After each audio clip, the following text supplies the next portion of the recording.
경제신문 읽어주는 여자. 2020년 1월 23일 오후 경제뉴스.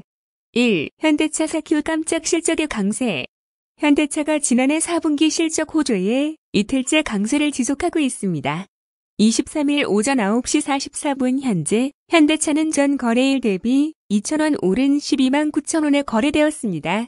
전일 현대차는 실적 발표 후 8.55% 상승 마감했습니다.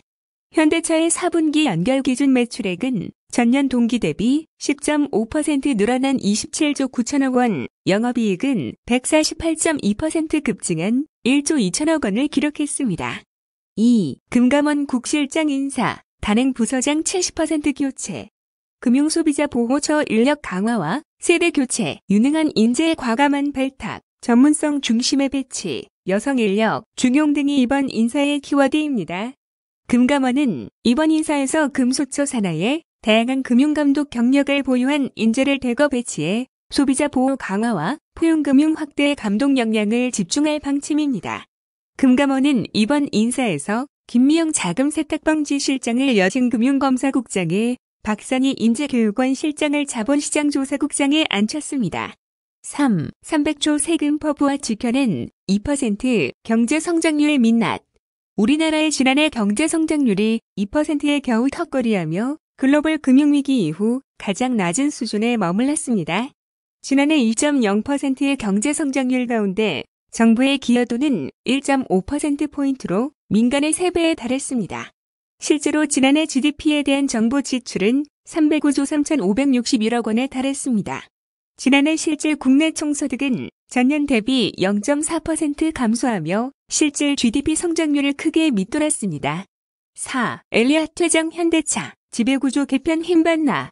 현대차 그룹의 지배구조 개편 과정에서 사사건건 회방을 놓던 엘리엇이 보유 지분을 모두 팔고 퇴각한 가운데 현대차 그룹의 지배구조 개편에 동력이 붙을 것이라는 관측이 커지고 있습니다.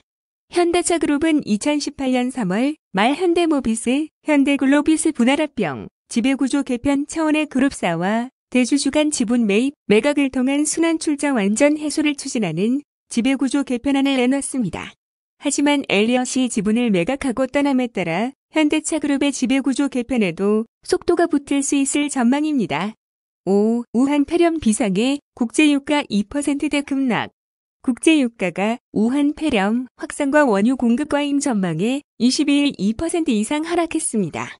우한 폐렴 공포가 전 세계로 확산하면서 여행이 위축되고 원유 수요가 줄어들 것이라는 우려, 국제유가도 하락한 것으로 풀이됩니다. 미국 투자은행 골드만삭스는 우한 폐렴이 급속도로 확산되면서 여행과 경제성장에 타격을 줄 경우 하루 약 26만 배럴의 원유 수요를 제한할 것이라고 전망했습니다. 6. 학군 수요 12월 강남 주택거래 견인 전년 대비 4.5배 증가.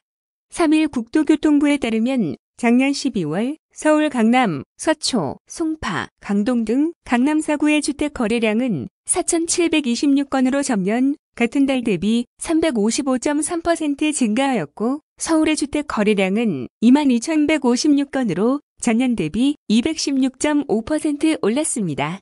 하지만 서울의 연간 주택 거래량은 13만 1,379건으로 전년 대비 23.2% 줄었습니다.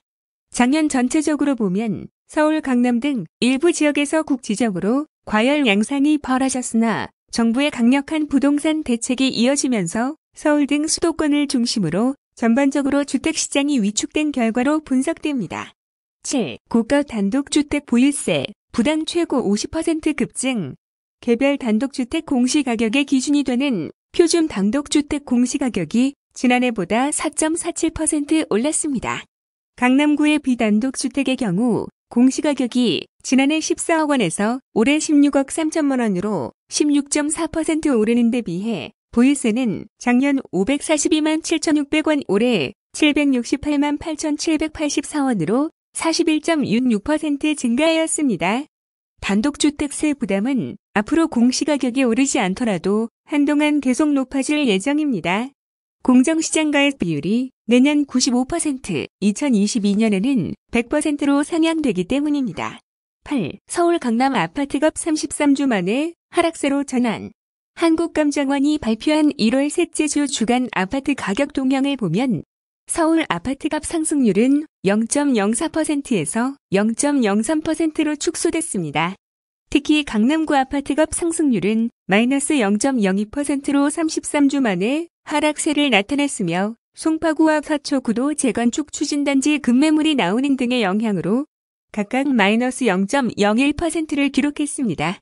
신분당선 염장이라는 교통호재가 있는 수원 권성구와 영통구 아파트값 상승률은 각각 1.52%, 1.02%를 기록했고 입지 조건이 좋은 용인수지구도 0.59%에서 0.62%로 상승폭이 확대됐습니다.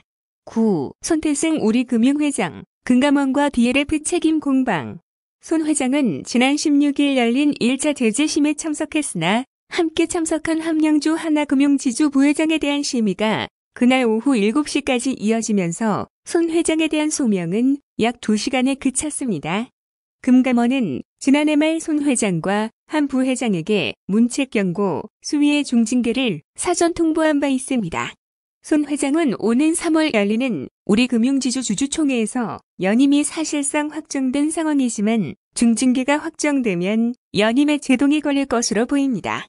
한 부회장 역시 중징계 확정 시 차기 회장 도전이 불가능해집니다. 10. 우리은행장 후보 7명 확정.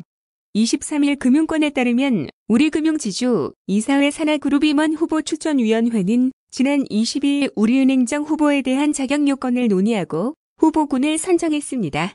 후보군에는 우리은행 부행장 이상 경력을 보유한 내부 출신 7명이 포함됐으나 후보군 7명의 명단을 공개하지 않았습니다. 다만 새로운 은행장 후보의 자격 요건으로 금융소비자보호 강화를 통한 고객 중심 영업 능력, 기업 가치 제고 및 그룹 시너지 창출을 통한 주주가치 극대화, 조직안 정과 임직원 결집의 조직관리 능력 등을 고려했다고 밝혔습니다. 10일 기업은 청년층 대상 햇살론 출시 대출금리 연 3.5%, 대출금리는 연 3.5%이며 한도는 최대 1,200만 원입니다. 서민금융진흥원 애플리케이션에서 보증서를 신청, 발급받으면 기업은행 모바일뱅킹, 아이원뱅크에서 대출을 받을 수 있습니다. 기업은행은 대출 이용 고객에게 전자금융수수료 및 ATM 이체 수수료 면제, 중소기업 재직 청년 전용 대출 상품 IBK 퍼스트원 대출, 상담 연계, 중소기업 전문 일자리 플랫폼 아이원잡 이용 혜택을 제공합니다. 12. 카카오페이 증권업 진출, 카톡으로 주식 산다. 카카오가 은행에 이어 증권업에도 진출합니다. 지난 2018년 10월 카카오페이가 바로투자증권 지분 인수를 결정한 지 1년 3개월 만입니다. 카카오페이는 2018년 10월 바로투자증권 지분 60%를 약 400억 원에 인수하는 계약을 체결한 후 작년 4월 금융당국에 대주주적격성 심사를 신청했습니다. 카카오페이가 바로투자증권 인수를 완료하면 은행업에 이어 증권업까지 영역을 확대할 수 있게 됩니다. 13. 박영선 중기부 장관, 다보스 포럼서 자상한 기업 알려. 4차 산업혁명 시대 각 산업과 정부가 직면한 주요 도전이 무엇인지를 주제로 개최된 이사회에서 박영선 장관이 소개한 한국의 자발적 상생협력 기업, 자상한 기업은 큰 관심을 받았습니다.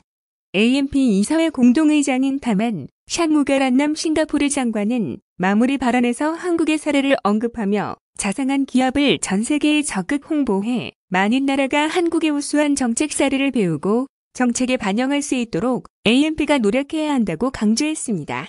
14. 설 연휴 앞두고 시중에 5조 6천억 원 풀렸다. 설 연휴를 앞두고 5조 6천억 원이 시중에 풀렸습니다. 한국은행은 설 전 10영업일 동안 금융기관에 공급된 화폐 순발행액은 5조 6천억 원으로 지난해와 비교해 1% 늘었다고 밝혔습니다. 한국은행은 설 연휴가 지난해보다 짧지만 세뱃돈과 기업 급여, 설 보너스, 지급 수요 등으로 화폐 공급이 늘었다고 설명했습니다. 15. 라임 사태 모두가 선을 넘었다. 라임은 1조 7천억 원가량 환매 연기를 밝혀 수천 명의 투자자들이 원금 손실 위험에 처해 있습니다. 사모펀드는 규제가 적어 자유롭게 고수익을 추구하는 대신 투자자의 자기 책임 원칙이 더 강하게 요구됩니다. 당국도 그간의 규제 완화 기조를 바꿔 사모펀드에 대한 규제를 강화하겠다는 입장을 밝힌 상태입니다. 라임 사태 자체를 해결하는 것이 당면 과제지만 사모펀드에 얼마만큼의 규제와 자유를 줘야 하는지 근본적으로 고민해야 할 시점입니다. 16. 클라우드 게임 급성장. 한국은 도태. 급성장 중인 클라우드 게임 시장에서 한국이 도태되고 있습니다. 해외 게임 업체들은 앞다퉈 클라우드 게임 시장 선점 경쟁에 나서고 있으나 반면 국내 업체들은 수익성과 투자 위험성을 이유로 클라우드 게임 시장을 등한시하고 있습니다. 지난해 클라우드 게임 시장 규모가 9억 7천만 달러로 2017년 이후 연평균 46.8% 성장세를 보이고 있습니다. 2020년 1월 23일 오후 경제 뉴스 끝. 구독과 좋아요 부탁드립니다.